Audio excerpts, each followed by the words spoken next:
किरण रिजिजू बकवास कर रहा है। देश के प्रत्येक मिनिस्टर की जो ड्यूटी हो रही वो नहीं हो रहा, वो खाली बीजेपी का चमचा और चाटुकार बन के काम कर रहा है। ड्यूटी उसके cabinet minister of the India, वो देश का मंत्री है, किसी के बाप का मंत्री नहीं, किसी के घर का नौकर नहीं है वो। इसलिए इन मंत्री संतरियों को उस तरह की भाषा बोलनी चाहिए जिसकी शपथ ली और जिसकी वजह से ये मंत्री हैं। इंडियन कॉन्स्टिट्यूशन के अंदर कोई ऐसा प्रोविज़न नहीं है कि पार्लियामेंट के अंदर आकर पार्टियों के दफ्तर बनाओगे, खोलोगे। मैं तो कह रहा हूँ इसका बंद होना चाहिए यह गोरख धंधा। माँ बच्चे को जन्म दे देती है, एक नया नागरिक पैदा हो जाता है। इसी तरह पॉलिटिकल पार्टियों का रोल हमने बनाया हुआ है, संविधान में उसका नहीं है। हमने एक्ट बना के इनका प्रोविज़न बनाया कि भाई ये ताकि पॉलिसी पे डिबेट कर सके, एक अच्छे हेल्दी डिस्कशन और डिबेट और कंपटीशन हो सके, देश में अच्छे जनप्रतिनिधि आएँ और अच्छे जनता के मुद्दों को उठा पाएँ। साथियों, इस गड़बड़ का मुद्दा हम पहले से उठाते रहे हैं, पहले भी आप लोगों ने देखा है। और अब जब राहुल गांधी का लेख छपा इंडियन एक्सप्रेस में, उस इंडियन एक्सप्रेस की खबर को लेके हमने साथ में पटिशन एक लगा के सुप्रीम कोर्ट के चीफ जस्टिस को और सभी जजों को भेजा कि अब समय आ गया सुओ मोटो एक्शन लिया जाए, क्योंकि you are bound to do political justice with the country. ये सुप्रीम कोर्ट की ड्यूटी है, मर्जी नहीं है सुप्रीम कोर्ट की। सुप्रीम कोर्ट का ये भी नहीं है कि मुकदमे दो आदमियों के बीच में होंगे तो लोग लेके आएंगे मुकदमे, मगर देश के मुद्दों पे लगातार नज़र रखना सुप्रीम कोर्ट की ड्यूटी है, मर्जी नहीं है किसी की भी। तो सुप्रीम कोर्ट ने संज्ञान अभी तक नहीं लिया, हो सकता है आप संज्ञान ले ले उस बात पे। और साथियों, एक बात और मैं बताना चाहता हूँ आप लोगों को, यहाँ ये प्रोविज़न जो पार्लियामेंट को चलाने के जो नियम हैं, उन नियमों में बिल्कुल ये क्लियर है, अगर इम्पोर्टेंट इशू है और कोर्ट में कोई मुकदमा है, उसके बावजूद भी अगर वो पब्लिक इंटरेस्ट का है, 2-3 उसमें कंडीशन है, उनका ध्यान रखते हुए पार्लियामेंट में उस पर चर्चा हो सकती है। ये पार्लियामेंट में इस तरह की चर्चा पहले भी हुई है। केशवानंद भारती के वक्त में, महुआ मोइत्रा के, उसमें कई ऐसे समय हैं जब ये चर्चा हुई है, सुप्रीम उसमें पार्लियामेंट में होनी चाहिए। किरण रिजिजू बकवास कर रहा है।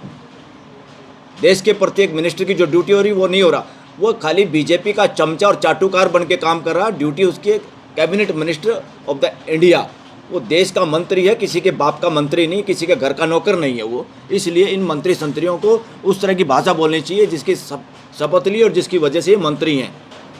इंडियन कॉन्स्टिट्यूशन के अंदर कोई ऐसा प्रोविज़न नहीं है कि पार्लियामेंट के अंदर आकर पार्टियों के दफ्तर बनाओगे, खोलोगे। मैं तो कह रहा हूँ इसका बंद होना चाहिए यह गोरख धंधा। माँ बच्चे को जन्म दे देती है, एक नया नागरिक पैदा हो जाता है। इसी तरह पॉलिटिकल पार्टियों का रोल हमने बनाया हुआ है, संविधान में उसका नहीं है। हमने एक्ट बना के इनका प्रोविज़न बनाया कि भाई ये ताकि पॉलिसी पे डिबेट कर सके, एक अच्छे हेल्दी डिस्कशन और डिबेट और कंपटीशन हो सके, देश में अच्छे जनप्रतिनिधि आएँ और अच्छे जनता के मुद्दों को उठा पाएँ। तो इन लोगों को बैठना भी वहाँ अल्फ़ाबेटिकली चाहिए।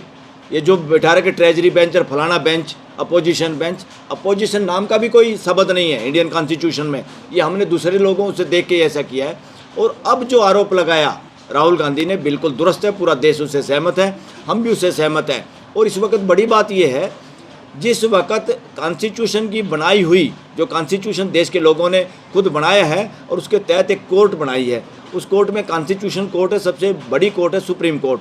सुप्रीम कोर्ट की ड्यूटी है, उसको एक आर्टिकल, एक पावर अलग से है, हाई कोर्ट से भी ज़्यादा, आर्टिकल 142 कंप्लीट न्याय करने का। किसी भी मुद्दे में कानून से बाहर भी जाना पड़े, जरूरत ऐसी हो, तब भी वो ऐसा कर सकते हैं।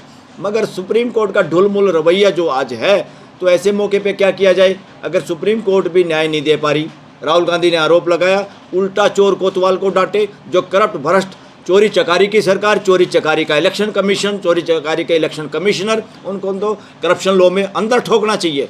उनको जरूरत है ऐसे लोगों को तो सुधार गृह में भेजने की। ये बहुत मक्कार लोग हैं, इनको सुधारने की जरूरत है। और ये अब इशू खाली ये मेरे उस कहने से नहीं है, पूरे देश में आवाज़ है। और ये सर्वे भी आप लोग कर सकते हो, पूरे देश की एक ही आवाज़ है। इस देश में जो लोग बैठे हैं प्रधानमंत्री और गृह मंत्री की शक्ल में, ये दोनों अपराधी किस्म के लोग हैं। और इन्होंने गुजरात में भी इतने दिन जो सरकार बनाई है, ये कहीं ना कहीं गड़बड़ करके करें। इनका नार्को टेस्ट हो तो पूरे देश को पता चल जाए। और इलेक्शन कमिश्नर्स का भी नार्को टेस्ट अगर हो, देश में जरूरत पड़ सकती है इसकी। एक्स्ट्रा ऑर्डिनरी सिचुएशन है, सुप्रीम कोर्ट को एक्स्ट्रा ऑर्डिनरी फैसले लेने होंगे। अगर वो नहीं लेंगे, सुप्रीम कोर्ट अगर कॉन्स्टिट्यूशनल अदालत काम नहीं करती तो क्या करते हैं? एक बड़ी अदालत है सुप्रीम कोर्ट के ऊपर भी एक अदालत है, वो है जनता की अदालत। जनता की अदालत में लोगों को जाना होगा, जो पॉलिटिकल लीडर हैं या पार्टियां हैं। इसलिए जनता की अदालत फैसला करेगी। सुप्रीम कोर्ट भी जब निकम्मी और नाकारा हो जाए, काम ना करे संविधान के हिसाब से, तो जनता की अदालत को वो सारे काम करने की ड्यूटी भी है। और हक भी है अपने देश को और अपने संविधान को बचाने के लिए। बहुत सारे जज, इसमें कोई दो राय नहीं, मैं 100% सहमत हूँ। मैं नहीं, बहुत सारे देश के वकील सहमत है, देश की जनता सहमत है। देश की जुडिशरी में वर्णवादी मनुवादी लोगों का बोलबाला है और उनके फैसलों से आप देखेंगे, इसी वजह से हमारे कॉन्स्टिट्यूशनल अथॉरिटी जितनी है वो निकम्मी और नाकारा इसलिए होती हैं, उनको डंके की चोट पे पता हमारा बिगड़ना कुछ नहीं, हमारे माई बाप बैठे हैं वो बचा लेंगे। अब ये बात वो नहीं है। बहुत दिनों से देश डरता रहा, contempt of court, contempt of court. Contempt of court तो जजेस कर रहे हैं, सुप्रीम कोर्ट के फैसला नहीं कर रहे।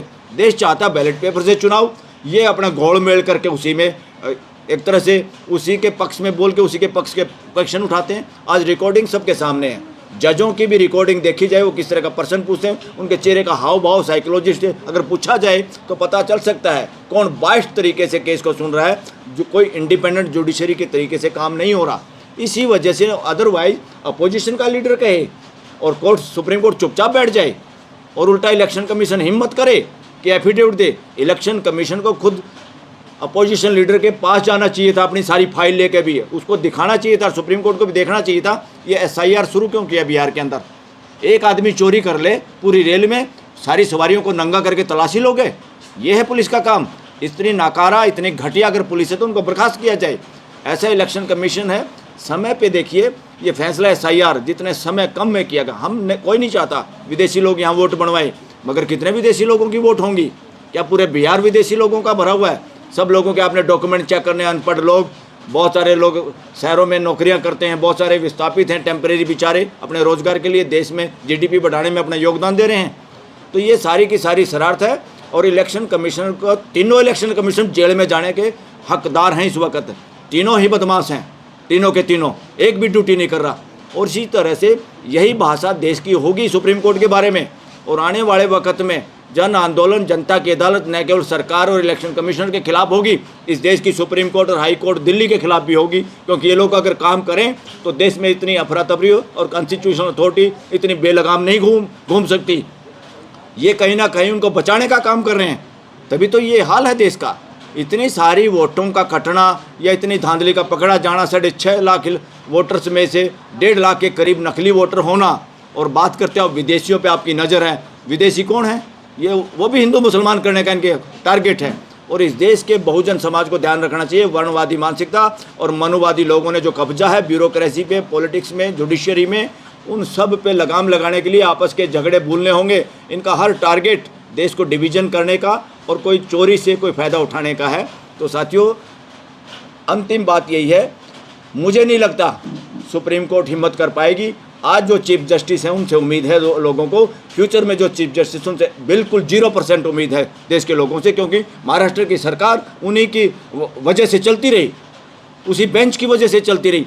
अब ये बातें वो नहीं है कि जुडिशरी, हम जुडिशरी की शर्म कब तक करेंगे? अगर जज इस देश के साथ अन्याय कर रहे हैं, संविधान की पालना नहीं कर रहे, सुओ मोटो एक्शन नहीं ले रहे, तो ऐसे जजों को क्या करेंगे हम? देश क्या करेगा? Judges are not super boss of this country. We the people of India, we can decide, we can criticize. Parliament में डिस्कशन डिबेट नहीं हो सकता जजों के कंडक्ट के बारे में, मगर जनता और जनता की अदालत में सब कुछ हो सकता है, चाहे वो चीफ जस्टिस हो, चाहे कोई प्राइम मिनिस्टर हो, चाहे कोई राष्ट्रपति हो, चाहे पार्लियामेंट हो। Thank you very much.